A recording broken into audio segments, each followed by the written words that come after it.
Welcome back, everyone. Tonight's story picks up exactly where we left our hunter.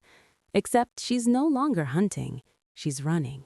She has a photograph in her hand, a ghost at her side, and a captain who signed her death warrant before she ever walked into that penthouse.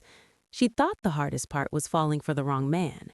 She had no idea the hardest part was choosing whether to destroy the system she bled for or disappear with the only person left who tells her the truth. She doesn't know yet that by sunrise, she won't have the luxury of choosing, because the order has already been given, and the team sent to carry it out, she trained every single one of them. Let's begin. The hallway felt smaller than it had 60 seconds ago. Elara stood with the photograph pressed flat against her palm, the paper already soft at the edges from the sweat on her fingers. The image hadn't changed. Her captain's hand extended, Julian's watch catching the light of a street lamp, a handshake that rewrote every single thing she thought she knew about the last 8 months of her life. She counted the ceiling tiles above her. 1, 2, 3.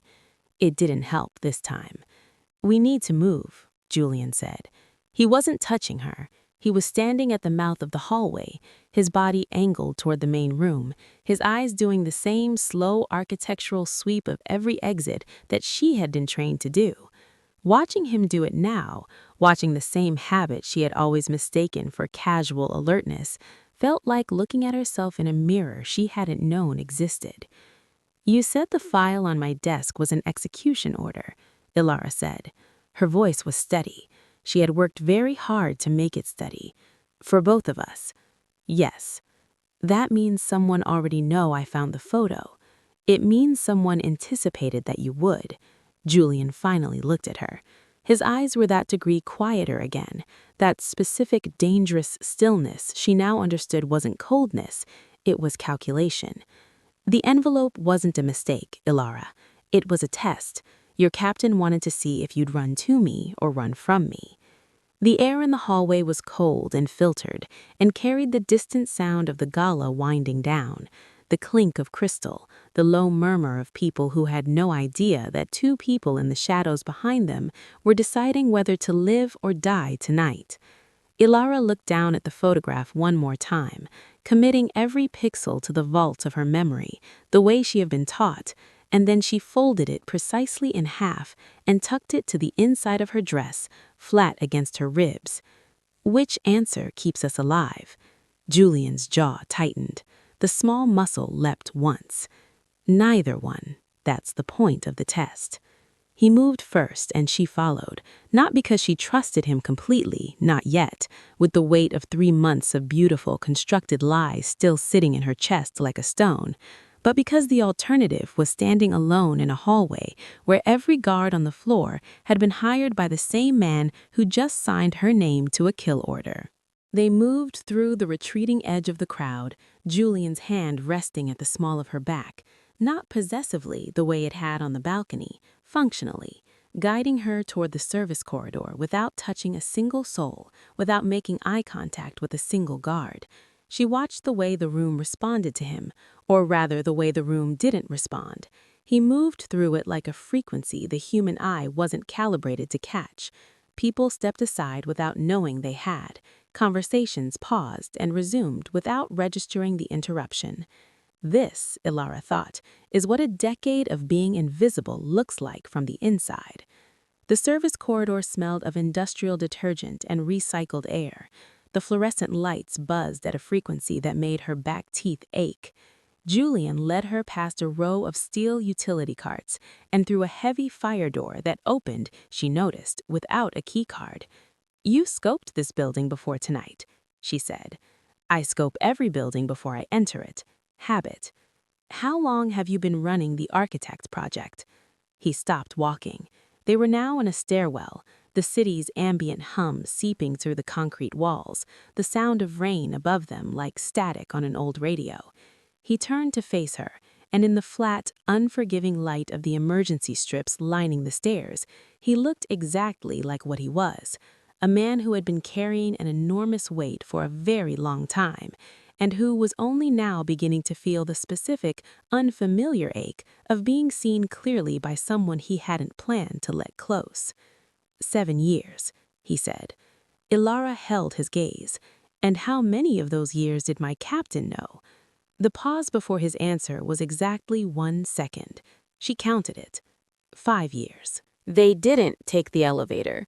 Julian led her down 11 flights of stairs with the unhurried, measured pace of a man who had never once in his adult life run from anything, because he had always been the thing other people ran from. Elara matched his stride, her heels a liability she was already calculating. On the 4th landing, she stopped, reached down, unbuckled both shoes, and held them in one hand. Julian watched this without comment. Something shifted almost imperceptibly at the corner of his mouth, not quite a smile, but the ghost of acknowledgement. "The precinct will have my phone flagged by now," she said, as they pushed through the ground floor exit into the building's loading bay. The rain had arrived in full force, drumming against the metal roof in a continuous, indifferent roar. The smell of wet concrete and exhaust filled her lungs. "My apartment will have a unit parked outside within an hour." "Your apartment is already compromised," Julian said. He moved toward a black sedan parked against the far wall of the loading bay. Not ostentatiously close to the exit, she noted, but positioned at a precise angle that allowed for both rapid departure and immediate visibility of the bay's 2 entry points. Elara stopped walking. 6 days ago, she had been sitting on her kitchen floor eating cereal at 2 in the morning because she couldn't sleep, turning over the inconsistencies in the architect case the way you turn over a stone you aren't sure you want to look beneath. 6 days ago, Julian had called her from a blocked number he sometimes used and told her he was traveling for work and would be back by Thursday. He had been watching her apartment, or having it watched, or both. "You knew 6 days ago?" she said. Julian opened the passenger door and looked at her across the roof of the car. The rain plastered his hair flat and ran in rivulets down the hard line of his jaw. The rain plastered his hair flat and ran in rivulets down the hard line of his jaw. "I knew 6 days ago that your captain had requested a secondary file review on the architect case, a review that wasn't in the official log." He paused. "I didn't know yet that you were the variable he decided to eliminate." "When did you know that?" "Tonight, when I saw you walk off that elevator." There was a weight in that admission that Elara didn't have the architecture to process yet. The idea that the careful, deliberate, emotionally armored man standing across a car roof in the pouring rain had spent an entire evening at a high-stakes gala while carrying the knowledge that the woman he had allowed himself to feel something real for had been sent there as a disposable piece in someone else's game. She filed it. She would process it later, and whatever version of later existed for people like them. She got in the car. The interior was clean, functional, and entirely without personality. A rental, she clocked immediately, paid for in a name that didn't exist. Julian started the engine before his door was fully closed. He didn't turn on the headlights until they were already moving. "Where are we going?" she asked. "Somewhere your captain has never been given a reason to look." Julian kept his eyes on the rain-blurred windshield. He kept his eyes on the rain-blurred windshield. "I have a contact, off-grid. She owes me a significant debt." "She?" The ghost of that almost smile again. "Yes."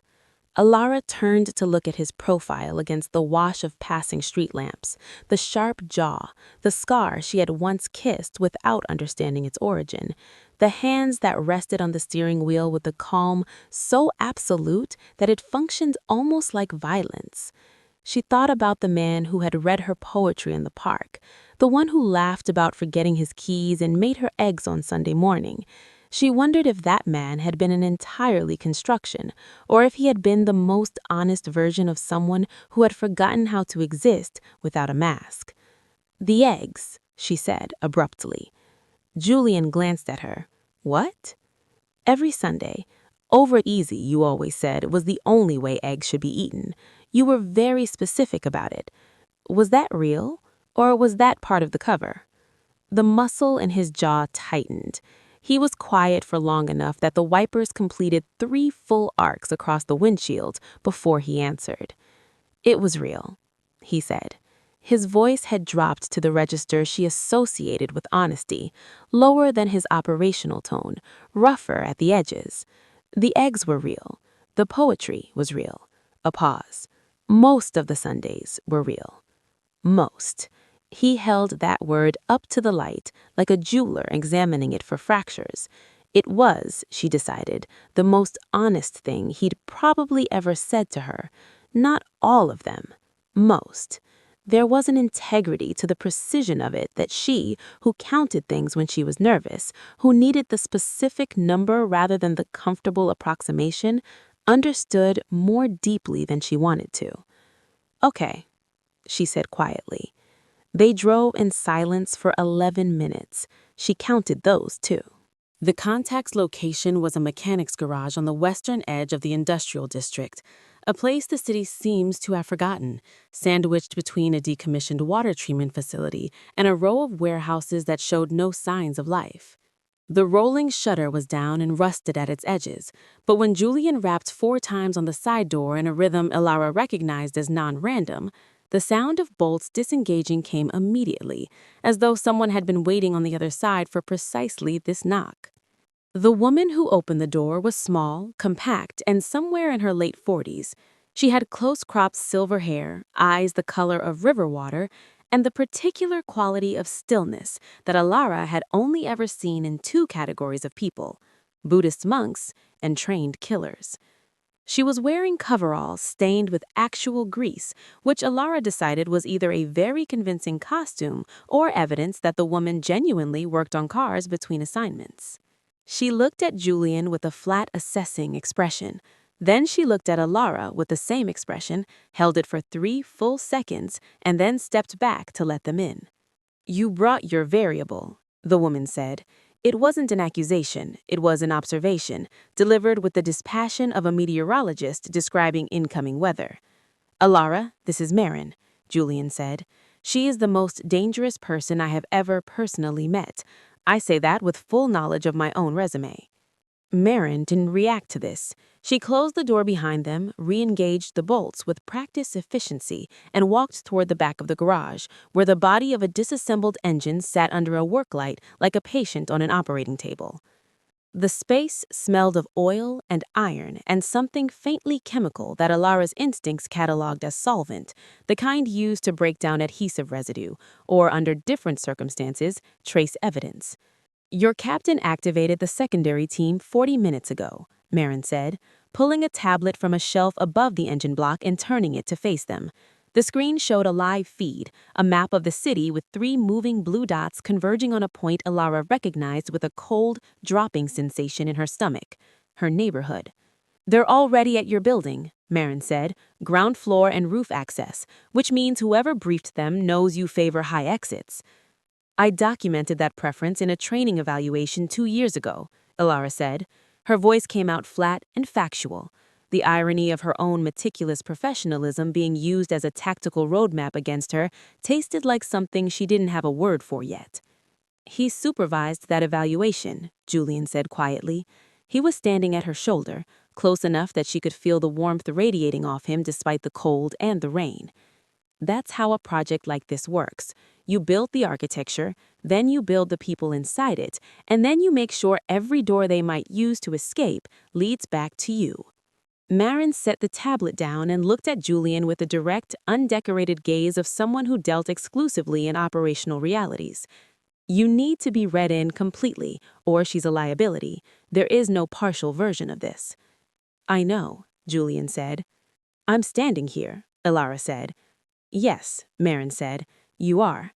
Something moved in the river water eyes, not warmth exactly, but a form of recognition, one professional cataloging the precise caliber of another. "Sit down. This is going to reframe everything you think you know about the last 8 months, and probably about the last 3 years."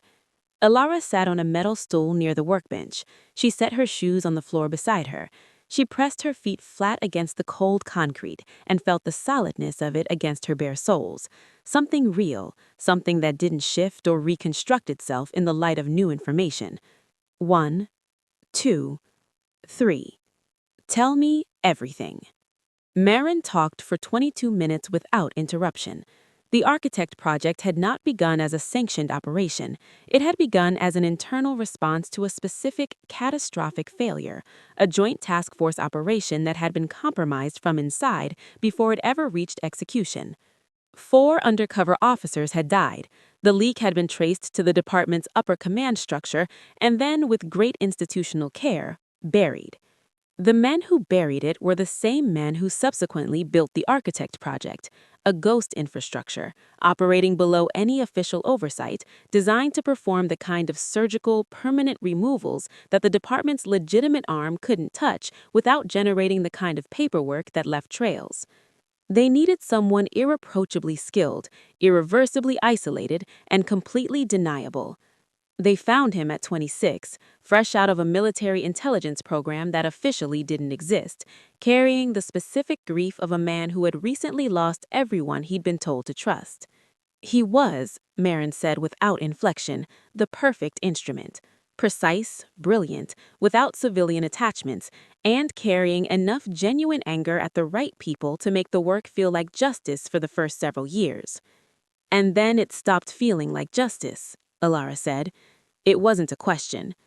The 4th year, Julian said, he gave me a file on a prosecutor, a woman who had been building a case against a trafficking network that ran through 3 city departments. They told me she was compromised, that she had turned, that she was selling information back to the network. He paused. The pause had mass to it, a specific density. She wasn't. She was the only person left who was actually trying to take the network down, and she was getting close enough to the right names that the right people got nervous. The garage was very quiet. Outside, the rain had softened to a steady murmur. "You didn't take the assignment," Elara said. "I took it," Julian said. His voice was as flat as concrete. "And then I spent 36 hours in a room by myself with the file and the evidence, and I put her on a plane to another country instead of in the ground, and I burned the evidence in a way that looked like the assignment had been completed." He finally looked at Elara. "That was the moment I stopped being their instrument. I just didn't stop pretending to be." "He's been running a parallel operation since then," Maren said, "building a dossier, compiling evidence on the command structure that built the project, the financial trails, the buried reports, the names attached to both the 4 dead officers and every subsequent removal. Waiting until the dossier was complete enough that it couldn't be quietly buried the same way everything else had been." "And how complete is it now?" Elara asked. Julian reached into the interior pocket of his jacket and produced a small, matte black drive. He set it on the workbench between them. It was, she noted, exactly the kind of drive that held an enormous quantity of very precisely organized information, the kind you assemble over years, late at night, with the patience of a man who had learned the hard way that only plans that survived are the ones built slowly. "Complete enough," he said. "The meeting in the photograph, the one your captain showed you, that wasn't a handshake between allies." Julian held her gaze. "That was your captain attempting to buy back the evidence, and me telling him without words that the price he was offering wasn't one I was interested in." Elara looked at the drive. She thought about 8 months of surveillance reports that she had filed with military precision, every one landing on her captain's desk, every carefully observed detail about Julian's movements and habits feeding directly back into the hand of the man Julian had spent 5 years building a case against. She thought about how clean and logical and righteous the assignment had felt when it had been handed to her, a decorated undercover officer, proven record, personally selected for a sensitive operation. She had felt trusted. She had felt specifically chosen. "He picked me because I'm good," she said slowly, "not to catch you. He picked me because I'm good enough to get close to you, which would make you vulnerable, which would give him a reason to activate the termination order while simultaneously eliminating the one person in his unit who might eventually ask the right questions." "2 problems resolved in a single operation," Julian said. "Yes." There was a long silence. Elara pressed her feet harder against the cold concrete. She was not going to count. She was done counting things that had already been counted for her by a man who built his entire career on knowing exactly which numbers she would land on. "The prosecutor," she said instead. "The one you put on a plane. Is she still alive?" "Yes." "Does she still have what she compiled?" Julian looked at her with an expression she hadn't seen on him before. Something unguarded, slightly raw. The look of a man registering that someone is moving along the same frequency he moves on, and finding it both deeply reassuring and mildly unnerving. "Yes," he said again. "Then we have 2 dossiers," Elara said. She stood up. She picked up her shoes but didn't put them back on. She looked at Maren, who was watching her with the same assessing river water gaze as before, and then she looked at Julian, the full, unfiltered version of him, not the man from the park, and not the shadow from the penthouse, but the specific, complicated, scarred, meticulous, impossible person standing in the middle of both of those things, and she said, "I need a secure line and 4 hours. And I need the name of a federal prosecutor who isn't inside your captain's architecture." Maren made a sound that was close to the approval I suspect she ever produced. "She'll do," she said to Julian. Julian looked at Elara for a long moment. His tight muscle in his jaw was still. His eyes were not a degree quieter. They were, for the first time since she had met him, entirely present. "I know one," he said. "She's currently living in Lisbon under a name I gave her 3 years ago." The ghost of the almost smile returned steadier this time. "She's been waiting for the call." The secure line took 40 minutes to establish, routed through a relay infrastructure that Maren operated with the same unhurried efficiencies she seemed to bring to everything.